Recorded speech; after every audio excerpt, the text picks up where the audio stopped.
दुनिया ने ऐश्वर्या राय में परफेक्शन देखी, ब्यूटी, एलिगेंस, फेम, एक ऐसी स्टार जिसे बॉलीवुड सिर्फ एक्ट्रेस नहीं एक आइकन मानता था। लेकिन कैमरास के फ्लैशेस के पीछे एक और स्टोरी चल रही थी, एक ऐसी स्टोरी जहां स्टारडम प्रेशर बनने लगा, जहां हेडलाइंस रियलिटी से ज्यादा पावरफुल थी, जहां कंट्रोवर्सीज करियर को साइलेंटली चेंज कर रही थी एंड स्लोली बॉलीवुड की मोस्ट ब्यूटीफुल स्टार, बॉलीवुड की मोस्ट टॉक्ड अबाउट कंट्रोवर्सी बनने लगी। एक वक्त था जब ऐश्वर्या राय हर बड़े बैनर का फेस थी, luxury brands, global fame, international spotlight, everything looked untouchable. लेकिन फिर things started changing, relationships, media obsession, industry whispers और एक कंट्रोवर्सी जिसने सिर्फ हेडलाइन नहीं बदली, एंटायर करियर का एटमॉस्फेयर बदल दिया। लेकिन सवाल यह है, बॉलीवुड की बिगेस्ट फीमेल सुपरस्टार आखिर कंट्रोवर्सी का सेंटर कैसे बन गई? यह सिर्फ फेम की स्टोरी नहीं है, यह उस प्रेशर की स्टोरी है जो कैमरास पे कभी कैप्चर नहीं होते। एंड मे बी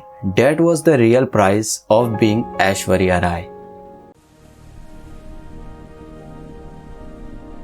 1990s के एंड तक बॉलीवुड रैपिडली चेंज हो रहा था, न्यू स्टार्स आ रहे थे, सिनेमा ग्लोबल हो रहा था और ऑडियंस एक नए फेस का वेट कर रही थी। और फिर ऐश्वर्या राय ने बॉलीवुड में डेब्यू किया। मिस वर्ल्ड, ग्रेस, एलिगेंस और एक ऐसी स्क्रीन प्रेजेंस जिसे इग्नोर करना इम्पॉसिबल था। वो सिर्फ ब्यूटीफुल नहीं थी, वो सिनेमैटिक थी। और धीरे धीरे बॉलीवुड ने उन्हें सिर्फ एक्ट्रेस की तरह ट्रीट करना बंद कर दिया, वो एक इवेंट बन गई। हम दिल दे चुके सनम, देवदास, ताल, हर फिल्म के साथ उनका स्टारडम और बढ़ता गया। Luxury brands, international interviews, red carpet, global recognition, everything seemed perfect. लेकिन बॉलीवुड में परफेक्शन भी प्रेशर बन जाता है। जितनी ज्यादा स्पॉटलाइट उतनी ज्यादा सिक्योरिटी, और धीरे धीरे मीडिया उनकी फिल्म से ज्यादा उनकी पर्सनल लाइफ में इंटरेस्टेड होने लगा। और वहीं से एक डेंजरस फेज शुरू हुआ, एक ऐसा फेज जहां फेम कंट्रोवर्सी में ट्रांसफॉर्म होने लगी।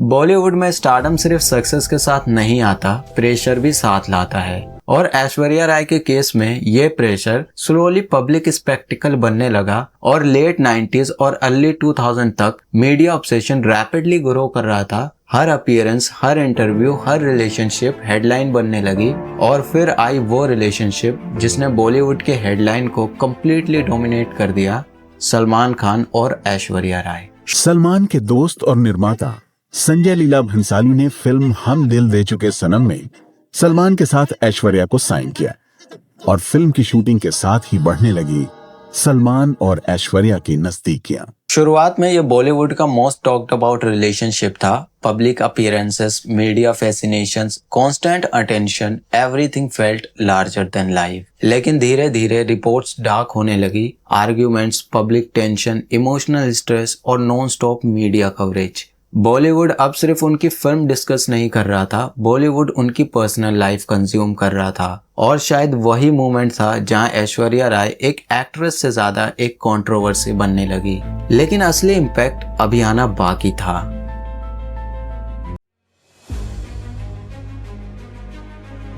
– 2003 चलते चलते शाहरुख खान की फिल्म और लीड रोल में ऐश्वर्या राय। उस वक्त ऐश्वर्या राय बॉलीवुड की one of the biggest female superstars में से एक थी। फिल्म की शूटिंग ऑफिशियली स्टार्ट हो चुकी थी, सेट्स रेडी थे, सीन्स शूट हो रहे थे और प्रोजेक्ट स्मूथली मूव कर रहा था। लेकिन फिर एवरीथिंग चेंज्ड।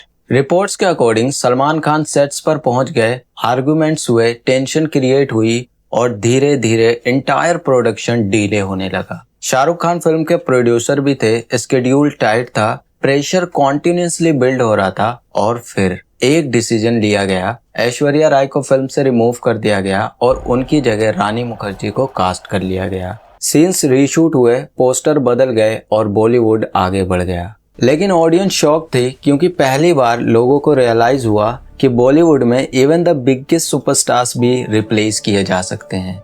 बाद में ऐश्वर्या राय ने एक इंटरव्यू में कहा था, it become obvious that it can happen to me. और शायद वही मोमेंट था जहां कंट्रोवर्सी उनके करियर को अफेक्ट करने लगी। बॉलीवुड ओपनली बहुत कम बोलता है, लेकिन कभी कभी डिस्टेंस ही सब कुछ एक्सप्लेन कर देती हैं। कंट्रोवर्सीज के बाद ऐश्वर्या राय का नाम अब भी हेडलाइंस में था, लेकिन इंडस्ट्री का बिहेवियर स्लोली चेंज होने लगा। रिपोर्ट्स, इंडस्ट्री विस्पर्स और साइलेंट डिस्कशंस के अकॉर्डिंग कुछ मेजर प्रोजेक्ट्स उनसे क्वाइट दूर जाने लगे। वीर ज़ारा, मैं हूं ना और कुछ और फिल्में जहां ऑडियंस ने उन्हें एक्सपेक्ट किया था, लेकिन फाइनल स्क्रीन पर कोई और था। बॉलीवुड ऑफिशियली बहुत कम चीज़ें एक्सप्लेन करता है, लेकिन इस इंडस्ट्री में साइलेंस कभी कभी सबसे लाउड स्टेटमेंट होता है। शायद इसी वजह से ऐश्वर्या राय ने बॉलीवुड को एक नए एंगल से देखना शुरू किया। फेम प्रोटेक्शन नहीं देती, सक्सेस गारंटी नहीं देती और स्टारडम कभी परमानेंट नहीं होता।